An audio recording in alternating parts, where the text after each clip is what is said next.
¿Qué tal, gente de GeoFuerza?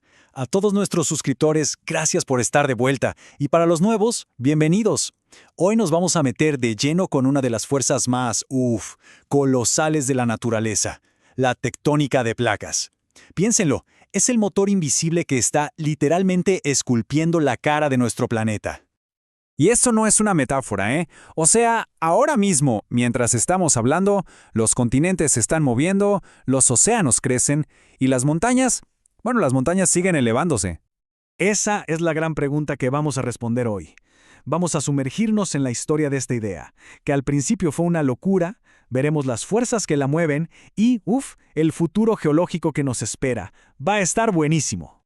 Nuestro viaje va a tener 4 paradas. Primero, el planeta inquieto. Vamos a ver ese misterio histórico. Después, el motor oculto, para descubrir qué mueve todo esto. Luego, las zonas de acción geológica, donde pasa toda la acción. Y cerramos con un viaje al futuro para imaginar el próximo supercontinente. A ver, a principios del siglo XX, la idea de que los continentes pudieran moverse era considerada una auténtica locura. Pero un hombre tenía las pruebas. Imaginen esto. Estamos en 1912. Un meteorólogo, Alfred Wegener, se da cuenta de algo que parece obvio, pero que nadie veía. Mira un mapa y dice, oigan, las costas de Sudamérica y África encajan como un rompecabezas. No solo eso, encuentra fósiles idénticos y cadenas montañosas que se cortan de repente en un continente y continúan en otro, al otro lado del océano. Su idea era genial. Todo estuvo unido en un supercontinente, Pangea. Tenía todo el sentido del mundo, ¿no? Pues no. La comunidad científica básicamente se rió de él. ¿Y por qué? Porque le faltaba la pieza clave del rompecabezas. No podía explicar cómo. ¿Qué fuerza podía mover masas de tierra tan gigantescas? Y lo más irónico de todo es que la respuesta no estaba en la tierra firme que Wegener tanto estudió. No, la solución estaba escondida en las profundidades del océano, un lugar que en su época era prácticamente un misterio inalcanzable. Décadas después, con nueva tecnología, los sonares empiezan a mapear el fondo marino y, ¡sorpresa!, descubren cordilleras montañosas enormes bajo el agua. Y aquí viene la magia, el paleomagnetismo. Cuando la lava sale de estas cordilleras y se enfría, los minerales de hierro que contiene se alinean con el campo magnético de la Tierra como si fueran millones de brújulas diminutas congeladas en el tiempo. Y como el campo magnético del planeta se invierte cada cierto tiempo, la roca del fondo oceánico fue grabando un patrón perfecto, como un código de barras magnético, simétrico a cada lado de la cordillera. Esta fue la prueba definitiva. Demostraba sin lugar a dudas que el fondo del mar se estaba expandiendo, empujando a los continentes. Wegener, después de tanto tiempo, tenía razón. Ok, entonces ya sabemos que las placas se mueven. La siguiente pregunta es obvia. ¿Qué las empuja? La idea de que solo flotan como si nada, pues se queda corta. La realidad es mucho más fascinante. El gran cambio de paradigma fue este.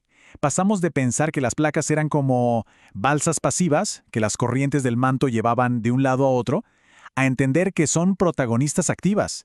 O sea, no es que las arrastren, ellas mismas son parte del motor. Hoy sabemos que hay 2 fuerzas principales, ambas relacionadas con la gravedad. Primero, el empuje de dorsal. La nueva corteza, caliente y elevada, en las cordilleras submarinas, empuja hacia los lados. Pero el verdadero motor, la fuerza dominante, es el tirón de placa. Imaginen una placa oceánica que con el tiempo se vuelve vieja, fría y muy densa. Cuando empieza a hundirse en el manto, actúa como un ancla gigantesca y con su propio peso jala al resto de la placa detrás de ella. Esa es la fuerza más poderosa de todas. Y aunque estas fuerzas son monumentales, el resultado es increíblemente lento. En promedio, los continentes se mueven unos 4 o 5 centímetros al año. Para que nos hagamos una idea, es más o menos la misma velocidad a la que nos crecen las uñas. Una locura, ¿no? Pero bueno, que sea lento no significa que no sea dramático. Todo lo contrario, toda la acción, los terremotos, los volcanes, todo pasa en los bordes, en los límites de las placas. Es ahí donde los mundos chocan, se separan y se rozan. Básicamente hay 3 tipos de zonas de acción donde ocurre todo el drama geológico. Tenemos los límites convergentes, donde las placas chocan de frente, los divergentes, donde se están separando, y los transformantes, donde se deslizan una al lado de la otra. Pensemos en los Andes, un ejemplo perfecto de límite convergente. La placa oceánica de Nazca, que es más densa, se está metiendo por debajo de la placa continental de Sudamérica. Este proceso, que se llama subducción, no solo arruga el continente como una alforma y crea las montañas. A medida que la placa se hunde, el calor y la presión hacen que la roca del manto que está encima se derrita. El resultado, magma que sube y alimenta a toda esa cadena de volcanes espectaculares. Y la energía que se acumula en estas zonas es aterradora. Para que se hagan una idea, en 1960, esta misma zona de subducción en Chile liberó un terremoto de magnitud 9.5. Fue el terremoto más potente que jamás hayamos registrado.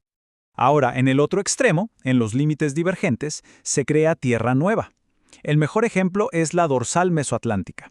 Y lo increíble es que en Islandia, esta dorsal sale a la superficie, así que literalmente se puede caminar por el valle que separa la placa norteamericana de la euroasiática. Uno puede estar parado entre dos continentes que se están separando.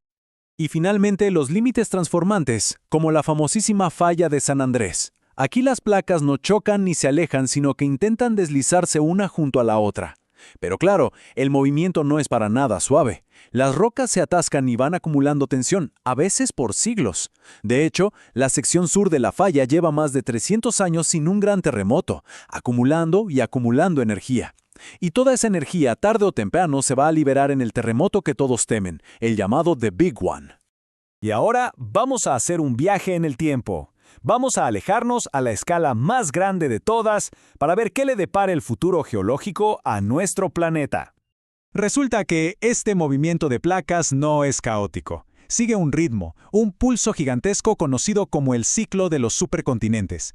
Es un proceso donde todas las masas de tierra se unen, luego se rompen y se dispersan, solo para volver a juntarse cientos de millones de años después.